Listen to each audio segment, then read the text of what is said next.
తేజమై వెలిగ చంద్రుడా మాకు మార్గదర్శిని అడుగుజాడా విస్తేజపు యువతకు ఉత్తేజపు సూర్యుడా యువగళముల నేను గళమౌతా లోకేశుడా ప్రజాసేవకై అవతరించి పరవశించే మీరిద్దరే అంటూ కథను తొక్కి విజయ కేతనం ఎగరేసే సురేంద్రుడా సురేంద్రుడా సురేంద్రుడా సురేంద్రన్నా వెదాము వెదాము సైకిల్కే ఓటు వెదాము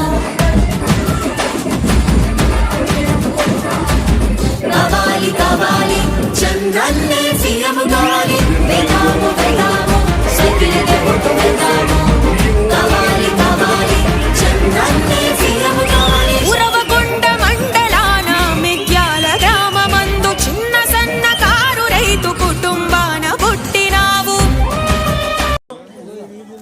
చాలా మంది మాలవరంలో ఉన్నారు ఈ ముచ్చర్లపల్లి గ్రామంలో.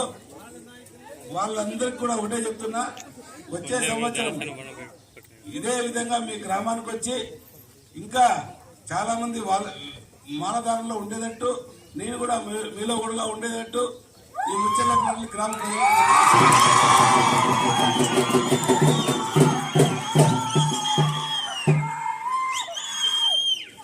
వేదిక మీద ఉన్న మా మండల నాయకులకు, అలాగే ముచ్చర్లపల్లి మా అక్క చెల్లెళ్లకు, అన్న తమ్ముళ్లకు, అవ్వ తాతలకు అందరికీ పేరు పేరున నమస్కారం.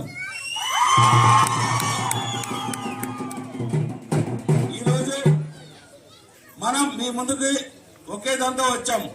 మన రోడ్లు చూస్తున్నాం, మన ఊరు ప్రాంతాన్ని చూస్తున్నాం, మీ ఊరిని కూడా చూస్తున్నాం. ఇలా ప్రతి ఊర్లో కూడా ఒకటే కనిపిస్తున్నది, ఒకటి నిరుత్సాహం. ఏది మన పిల్లలకి ఏ విధంగా మన ఊరు చూపించాలి, మన పిల్లలు ఏ విధంగా పెరగాలి అనే దాంట్లో నిజంగా మీరందరూ కూడా ఆలోచించాల్సిన విషయం. ఏ ఒక్క ప్రాంతానికి కూడా సరైన రోడ్లు లేవు. ఏ ఒక్క ప్రాంతానికి కూడా గర్భిణీ స్త్రీలు కావచ్చు, బాలింతలు కావచ్చు, వాళ్ళకి లేదా ముసలి వాళ్ళు కావచ్చు, యువకులు కావచ్చు, వేరే ప్రాంతానికి వెళ్ళాలంటే ఏది బస్సులు లేవు, ఆటోలు కూడా రావు, అంబులెన్సులు కూడా రావు. ఏదైనా మీ బంధువులు దూర ప్రాంతాల్లో ఎవరైనా ఉంటే వాళ్ళు కూడా మిమ్మల్ని అక్కడ రమ్మంటారు, కానీ వాళ్ళు మీ గ్రామానికి వచ్చే పరిస్థితులు కూడా ఉండవు. దీనికంతా ఒకే కారణం. నిజమే కదంతా? దానికంతా ఒకే కారణం. మనం అభివృద్ధికి చాలా దూరంగా ఉండిపోయినాం. అభివృద్ధిలో ఒక్కరు కూడా ఇంతవరకు కూడా ఈ పల్లెల వరకు ఎవరు దృష్టి పెట్టలేదు. నిజంగా నేనైతే మాత్రం ఖచ్చితంగా నా పాంప్లెట్ లో, నా మేనిఫెస్టోలో నేను క్లియర్ గా పెట్టాను.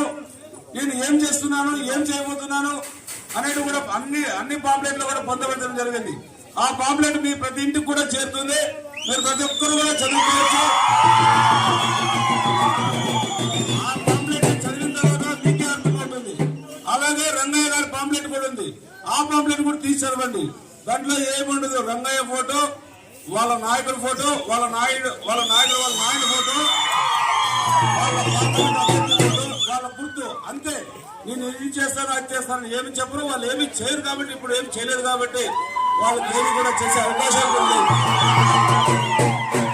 ఆయన పార్లమెంట్ అభ్యర్థిగా ఉన్నప్పుడు కూడా, ఈ ప్రాంతంలో రూలింగ్ పార్టీలో ఉన్నా కూడా ఈ ప్రాంతాన్ని ఎక్కడ కూడా ఆయన అభివృద్ధి చేసిన పాపాలు పోలేదు. పూర్తి స్థాయిలో నిర్లక్ష్యం చేశారు. అంటే నిన్ను చదువుకున్నవాడు, నిన్న పెద్ద ఉద్యోగస్తునే అంటారు, నిజమే. కానీ ఉద్యోగస్తులు తెలుసు ప్రజల కష్టాలు ఏంటి, ప్రజల్ని మనం ఏ విధంగా ఆదుకోవాలి. నిజంగా పేదవాళ్ళు చాలా మంది ఉన్నారు. వాళ్ళకి కనీసం కాలనీలో మంచినీటి సౌకర్యం కావచ్చు, కాలనీలో రోడ్డు సౌకర్యం కావచ్చు, డ్రైనేజ్ సిస్టమ్ కావచ్చు, మన ప్రాంతానికి మన పల్లెకి వచ్చే రోడ్లు కావచ్చు, ఏవి కూడా ఆయనకు పట్టలేదు. ఇవన్నీ ప్రాజెక్ట్ ఏదైతే ఉందో 2018లో చంద్రబాబు నాయుడు గారు ప్రారంభించారు. 3 నెలలు 4 నెలలు పనులు బాగా జరిగాయి. తర్వాత జగన్ రెడ్డి వచ్చారు. జగన్ రెడ్డి వచ్చిన తర్వాత 2.5 సంవత్సరాలు ఆ ప్రాజెక్ట్ ఆపమని, రాష్ట్రంలో అన్ని ప్రాజెక్టులతో పాటు ఆ ప్రాజెక్టు కూడా ఆపమని ఒక జీవో ఇచ్చాడు. అందులో వల్ల 2.5 సంవత్సరాలు ఆగిపోయింది. తర్వాత ఏమైంది, రైతులకు ఏదైతే భూనష్టపరిహారం చెల్లించాలో అది కూడా చెల్లించకుండా 3.5-4 సంవత్సరాలు అలాగే గడిపారు. 4 సంవత్సరాల తర్వాత ఒకసారి రైతులు కనుక వచ్చాయి, రైతులకు ఇవ్వాల్సిన నష్టపరిహారం నేను విజయవాడ పోయిన తర్వాత వెంటనే చెల్లిస్తారని ఇక్కడ మాటిచ్చిపోయాడు. అది కూడా జరగలేదు. మరీ కళ్యాణ్ దుర్గానికి ఇంకొక 2 నెలల తర్వాత వచ్చాడు ఆయన. వచ్చిన తర్వాత పోయిన వెంటనే చెల్లిస్తా అన్నారు. ఒక 60 మంది రైతులకు మాత్రం భూ నష్టపరిహారం చెల్లించారు.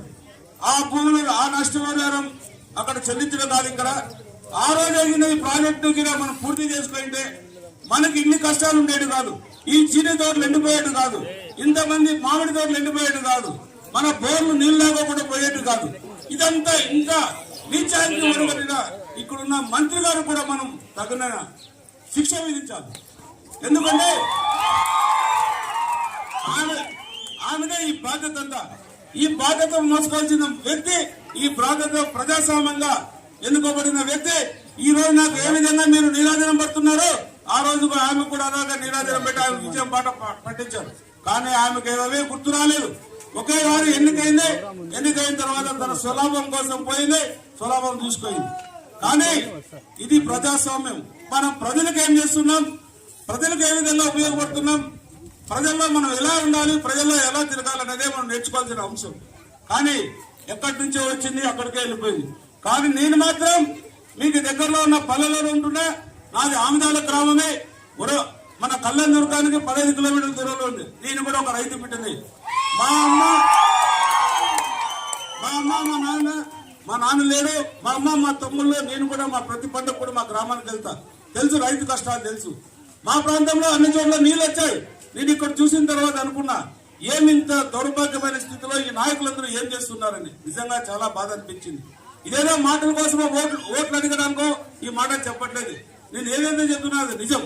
నిన్న మొన్న పార్థసారథి బీకే పార్థసారథి పార్లమెంట్ అభ్యర్థిగా పోటీ చేస్తున్న హిందూపూర్కి ఆయన కూడా మన ఏడుకేరుకు వచ్చాడు. ఏడుకేరుకు వచ్చి ఏం సోదరా ఇంత అధ్వానంగా ఉన్నాయి పల్లెలు, మా గ్రామాల్లో అన్ని చోట్ల రోడ్లు ఉన్నాయి, అన్ని చోట్ల నీళ్లు ఉన్నాయి, ప్రతి కాలనీలో కూడా వీధి లైట్లు ఉన్నాయి, అన్ని చోట్ల ఉన్నాయి, ఏంటికి ఇంత అధ్వానంగా ఉందంటే మీరే ప్రశ్నించుకోవాలన్నా.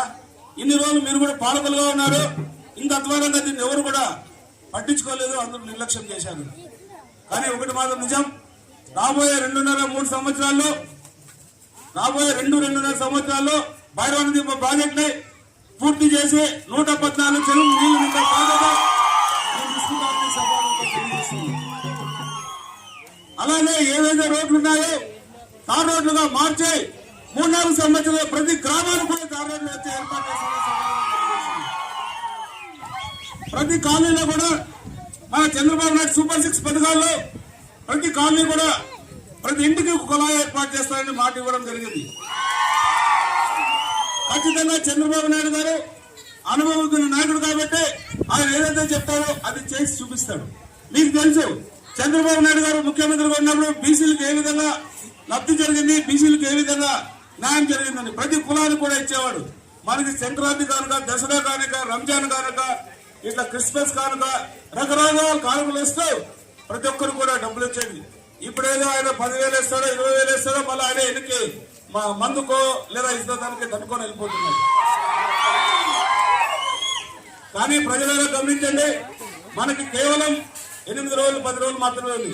ప్రతి ఆడబిడ్డకు చెప్తున్నా, ప్రతి అక్క చెల్లెలకు చెప్తున్నా, ప్రతి అవ్వదాతలకు చెప్తున్నా, అన్నదమ్ములకు చెప్తున్నా, మీరు ఈ ఎన్నికలు మాత్రం మీరు ఓట్లు వేయడం కాదు, మీరు ఎటు వేస్తున్నారు. మీతో పాటు ఇతర ప్రాంతాల్లో ఎవరైతే ఉన్నారో మీ బంధువులు కావచ్చు, మీ స్నేహితులు కావచ్చు, మీకు తెలిసిన వాళ్ళు ఎవరైనా కానీ సరే 11, 12 తారీఖులో మీ గ్రామానికి పిలిపించుకోవాల్సిన బాధ్యత మీ అందరిపైన ఉంది. వాళ్ళందరినీ కూడా ఉదయం 6:30 గంటల కల్లా మీరు మీ పోలింగ్ బూత్ దగ్గరికి వెళ్ళి